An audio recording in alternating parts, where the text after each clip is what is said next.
विश्व की आज की स्थिति हमें सिखाती है कि इसका मार्ग एक ही है,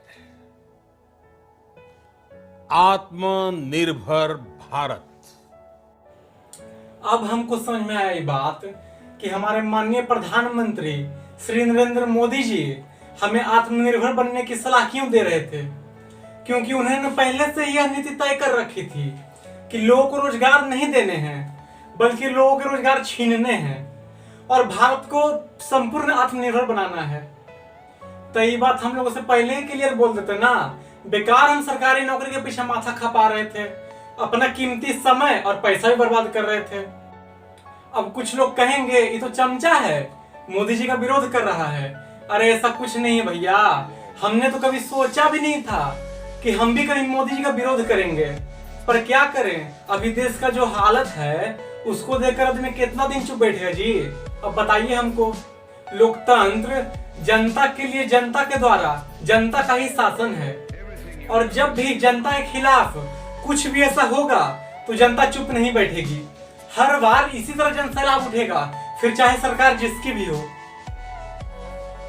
आपने देश को तो सही मायने में बाहर से इतना मजबूत कर दिया है कि आज कोई भी दुश्मन देश हमारे ऊपर आंख उठाने से पहले भी सोचेगा। पर क्या फायदा इस सब करने का जब देश के अंदर ही अशांति फैली हो। तो चुनाव जब सिर पर आता है तो वैकेंसी तो बहुत सारे निकाले जाते हैं। हमने वोट भी दे दिया, चुनाव का रिजल्ट आपने तय तिथि पर डिक्लेयर कर दिया, तनिक भी विलंब नहीं हुआ। पर हमारे परीक्षा का रिजल्ट कहाँ है सर, वो हमें कब मिलने वाला है। आज भी देश की बेरोजगार युवा अपने रिजल्ट का इंतजार कर रही है, वो आज तक नहीं आई, 3 साल गुजर जाने के बाद भी। अब आप ही बताइए हम कब तक शांत बैठे रहे।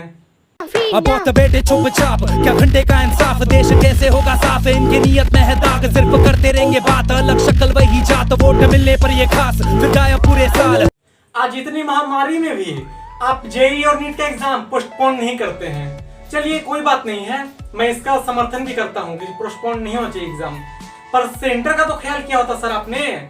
कुछ लोग ऐसे हैं जिनके सेंटर 800 किलोमीटर 600 किलोमीटर दूर भेज दिए गए हैं। अरे थोड़ा नजदीक भेज देते, महामारी का वक्त था। आज बेरोजगारी के लिए केंद्र सरकार ही नहीं जिम्मेवार है, राज्य सरकारें भी उतनी ही जिम्मेवार है। राज्य सरकारें कौन सी हमारे बारे में सोच रही है, जिसकी जब मर्जी हो रही है लॉकडाउन लगा दे रही है, जब मर्जी हो जा रही है खोल दे रही है। लोग कोरोना से तो बाद में मरेंगे, भूख से पहले ही मर जाएंगे। कुछ दिनों पहले तक कोरोना महामारी हुआ करती थी, जिन राज्यों से प्रतिदिन 5000 से 10,000 केस निकल कर आ रहे थे, आज उन्हीं राज्यों से 500 से 1000 केस निकल कर बाहर आ रहे हैं। अरे क्यों ना ऐसा हो भाई। अरे चुनाव का समय नजदीक है भैया, समझा करो बात को।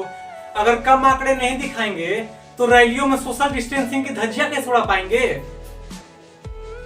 अच्छा बात बिहार की ही करते हैं। चुनाव नजदीक आई तो वैकेंसियां भी निकाली गई, लाखों करोड़ों युवा ने फॉर्म भी भरा, पर नौकरी तो जिन्हें मिलनी है वो तो तय हो चुकी है।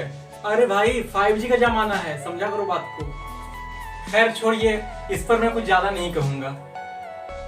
आज भारत की जीडीपी -24 के आसपास गिर चुकी है। युवाओं को रोजगार नहीं बल्कि और रोजगार छीन लिए गए हैं। पर हमारे सरकार को चाहिए युवा का वोट। पर आप चिंता ना करें, वोट तो आपको मिलेगी ही। और नौकरी का क्या है, कुछ दिनों बाद फिर से युवा के हाथ में वैकेंसी की लोलीपॉप थमा दी जाएगी, हम सारा कुछ भूल जाएंगे, फिर से आप ही को वोट देंगे। एक अपील मेरी देश की मीडिया से भी है, अगर इंडिया वर्सेस चाइना तथा अन्य मुद्दों का नाटक खत्म हो गया हो तो देश की युवा का भी आवाज सुन लीजिए सर। क्योंकि हमारे सरकारें तो थोड़ी ऊंची सुनती है, हमारी आवाज उन तक कहां पहुंचेगी। आखिर में मैं एक ही बात कहूंगा, रोजगार नहीं तो वोट नहीं। धन्यवाद।